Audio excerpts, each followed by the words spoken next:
Hello everyone, मेरा नाम है अनंत कुमार और आप सभी का स्वागत है हमारे यूट्यूब चैनल पे। आज की वीडियो में बात करने वाले हैं हम जोसा और सीसैप के बारे में। ठीक है, इन दोनों के बारे में हम देख रहे होंगे कि रैंक वाइज क्या क्या डिफरेंसेस आते हैं और अगर डिफरेंसेस आते हैं तो कितने मेजर डिफरेंसेस आते हैं कि आपके कुछ रैंक 1000-2000 का डिफरेंस आता है या आपके उससे भी कहीं ज्यादा डिफरेंसेस आ रहे होते हैं। और हम देखने वाले हैं कि भाई स्टेट गवर्नमेंट या नॉन गवर्नमेंट कॉलेजेस और एनआईटीज में से हमें अगर एक को चूज करना और क्या क्या फैक्टर्स देखने पड़ेंगे हमें चूज करने के लिए। क्या हम स्टेट गवर्नमेंट चूज कर सकते हैं ओवर एनआईटी, ये सारी चीजें हम डिस्कस करेंगे। और आप अदर ऑप्शन साइड में रखें कि ना रखें, मतलब जैसे कि आपके प्राइवेट कॉलेजेस या अदर काउंसलिंग में बैठे ना बैठे या फिर सिर्फ जोसा पे डिपेंड रहे, इस सब के बारे में हम देख रहे होंगे। तो बहुत कुछ है वीडियो में बोलने के लिए, आपके लिए भी बहुत कुछ है सुनने के लिए, तो वीडियो के एंड तक बने रहेगा। चलिए अपना वीडियो स्टार्ट करते हैं।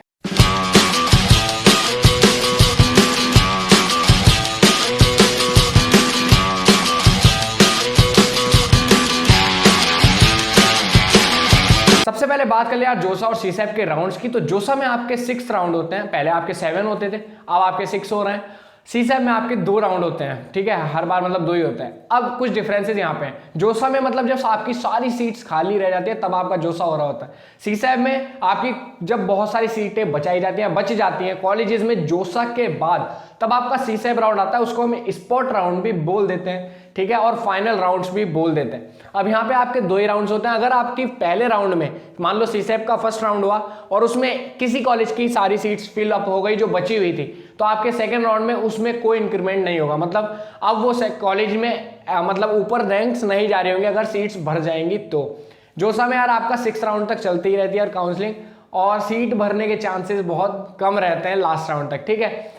ये छोटे डिफरेंस हुए। अब बात करते हैं रैंक वाइज, यार इनमें कितना बड़ा डिफरेंस आ जाता है। मान लो यार जोसा में आपको कोई आपकी 50,000 रैंक है, मान के चलते हैं, ठीक है। अब आपको यहाँ पे जोसा में आपको एनआईटीज और ट्रिपल आईटीज मिलना काफी मुश्किल है।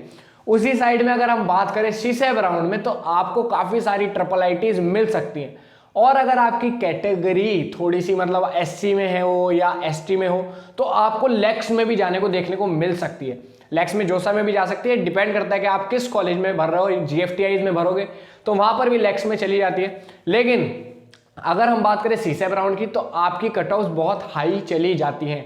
एक छोटा डिफरेंस नहीं आता है, काफी बड़ा डिफरेंस आता है। सपोज हमें किसी एनआईटी में एडमिशन लेना है और वो ईस्ट साइड में, हमारे कंट्री के ईस्ट साइड में, और जैसे एनआईटी अगरतला हो, मणिपुर, इस टाइप की जो एनआईटीज हैं, ऐसी कोई एनआईटी है और आपका होम स्टेट भी लग रहा है, ठीक है, और आपका होम स्टेट के साथ साथ एक कैटेगरी भी लग रही है, तो आप इमेजिन भी नहीं कर सकते कि शायद आपकी रैंक 5 लाख या 6 लाख तक भी आपको एडमिशन वहां पे मिल रहे हो। आप भी कहोगे क्या बात कर रहे हो भैया, यार मतलब 5 लाख तो आपका मतलब 0 नंबर हो गए, नेगेटिव में चले गए होंगे मार्क्स। तो हाँ यार, ऐसे ही मार्क्स चले जाते हैं और ऐसे ही वहां पर एडमिशन हो जाते हैं। आपको जीएफटीआई है जो आपको 7 लाख 8 लाख ऐसे एडमिशन भी दे रही होती है। तो सोचो कितना बड़ा फायदा हो सकता है आपका अगर आप सीसैप राउंड में जा रहे हो। तो एक और डिफरेंस यार आपका ये होता है कि मतलब आपको जोसा में आईआईटीज में एडमिशन मिलता है और सीसैप में आईआईटीज में एडमिशन नहीं मिलता।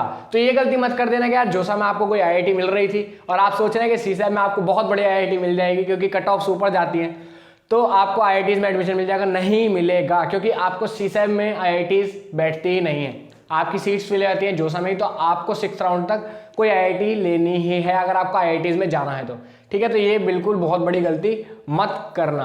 अब बात कर लेते हैं यार आपका state government college versus NITs. क्या हम स्टेट गवर्नमेंट कॉलेजेस चूज कर सकते हैं कि नहीं कर सकते? अब यार डिपेंड करता है यहाँ पर कि आपका कॉलेज कौन सा आपको मिल रहा है, ठीक है। क्योंकि जादवपुर एक कॉलेज है जो बहुत बढ़िया है, आपके एनएसआईटी, डीटीयू, आपका ट्रिपल आईटी दिल्ली, ये कॉलेजेस कुछ हैं जो आपके काफी बढ़िया हैं, ठीक है। अब ये कॉलेजेस अगर हम बात करें, मान लो आप कहते हो कि NIT Trichy versus NSIT DTU, इनको हम कंपेयर करें तो भैया कौन सा लेना चाहिए?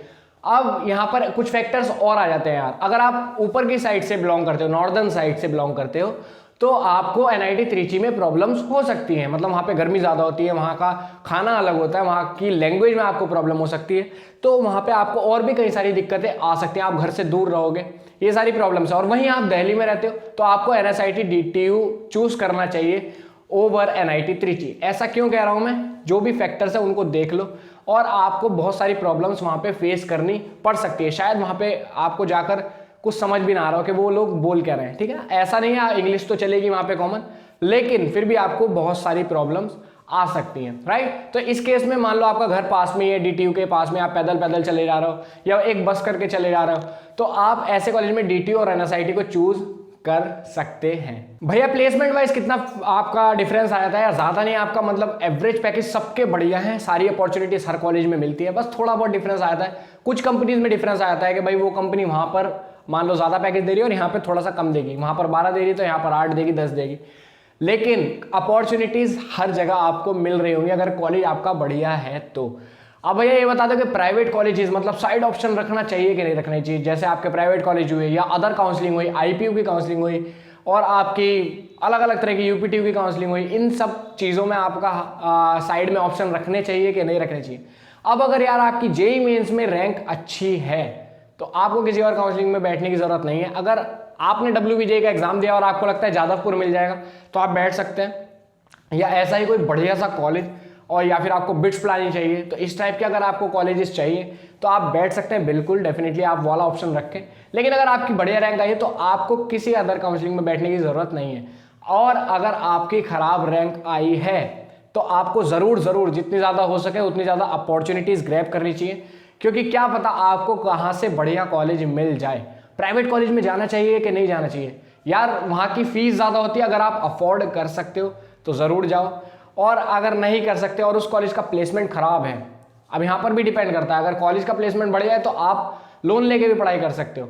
लेकिन अगर आपका प्लेसमेंट ही खराब है, मान लो आपने लगाए 20 लाख रुपए, प्लेसमेंट लग रहा है 3-4 लाख का, तो आपको वहाँ पर बहुत ज़्यादा सोचने की ज़रूरत है यार एक बार फिर से, कि इतना बड़ा अमाउंट आप दे रहे हो और आपको रिटर्न में कुछ भी नहीं मिल रहा। मेरे हिसाब से वो नहीं मिल रहा। 3 लाख पैकेज कुछ नहीं होता यार, बहुत कम होता है। इतने में दिल्ली में फ्लैट भी नहीं मिलते आपको, ठीक है।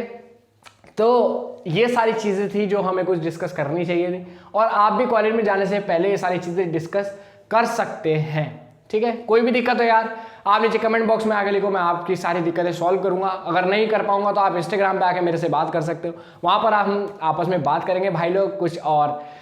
तो इसी तरह के यार एजुकेशनल वीडियोस लाते रहते हैं, जोसा से रिलेटेड, 12 से रिलेटेड, आपके कॉलेज रिव्यू तो हमारे चैनल पे भरे पड़े हैं, ठीक है। और अर्निंग से रिलेटेड भी हम वीडियोस लाते रहते हैं। तो अभी तक चैनल को सब्सक्राइब नहीं किया तो सब्सक्राइब कर दो भाई, जल्दी से कर दो, कोई भी कंटेंट मिस ना हो जाए, क्योंकि अभी टाइम चल रहा है काउंसलिंग का, उसके बाद और भी फॉर्म्स आने लगेंगे जिनके बारे में हम आपको इन्फॉर्मेशन दे रहे होंगे, तो कोई भी चीज़ मिस ना हो जाए। मिलते हैं अपने अगले वीडियो में, तब तक के लिए हैव अ सी या गुड डे, बाय।